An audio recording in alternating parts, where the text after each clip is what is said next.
Dakar7.com, site d'actualité nationale et internationale, maintenant à portée de main, 24 heures sur 24. Retrouvez toute l'actu sport, politique, culture, économie, revues de presse et même vos séries préférées. Téléchargez l'application dès maintenant pour rester au fait de l'actualité. Disponible sur Android et Apple Store. Le thème de cette point de presse est les termes de référence du Forum du Magal de 2016.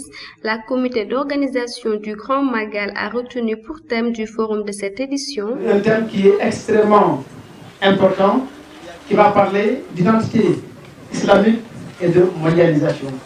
Vous savez, aujourd'hui, nous sommes dans un monde globalisé. Une globalisation qui ne comporte pas que des aspects positifs, puisque vous n'êtes pas sans savoir que cette globalisation est en tout cas le fait de culture non islamique. Et le véhicule de cette mondialisation, le vecteur de cette mondialisation, c'est les nouvelles technologies de l'information, et tout cela est dominé par les sociétés occidentales. Et l'islam doit avoir donc sa place dans cette mondialisation tout en gardant son identité.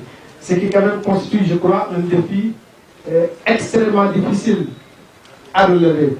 Comment rester soi-même et s'ouvrir aux autres, aux apports des autres cultures, sans perdre son âme, sans perdre son identité. Donc voilà le défi auquel le monde islamique est aujourd'hui confronté. Les questions d'identité seront au cœur du Magal.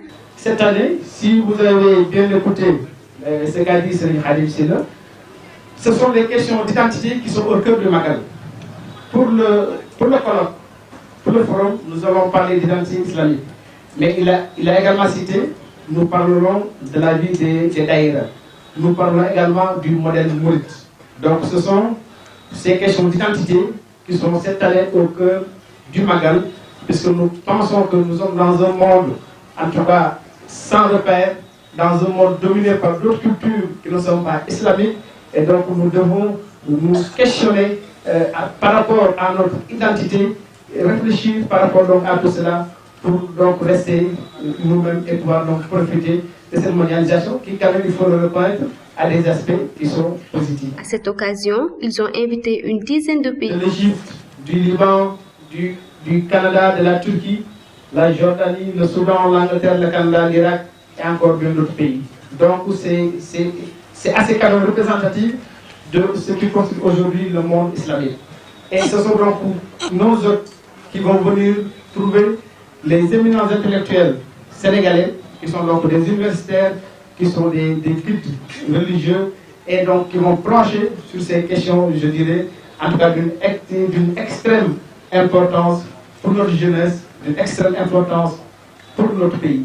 Et ceci ne fait que confirmer la place qu'occupe le Magal de Touba aujourd'hui dans la vie de la nation. Je dis. Cheikh Abdoul Ahad Mbacké s'est aussi prononcé sur le déroulement, la date et l'heure du forum.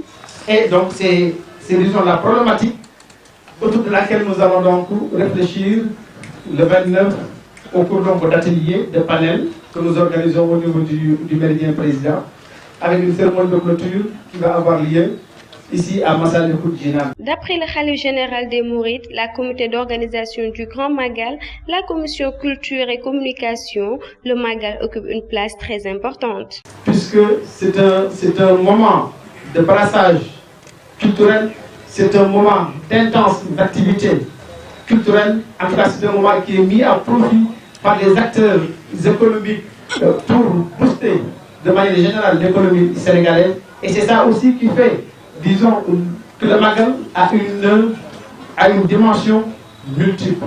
Et c'est donc tout cela que le comité d'organisation est chargé en cas de mettre en valeur, donc est chargé de canaliser pour qu'en tout cas chacun puisse en profiter et tout en étant conforme à la pensée et aux enseignements de Cheikh Ahmadou Bamba.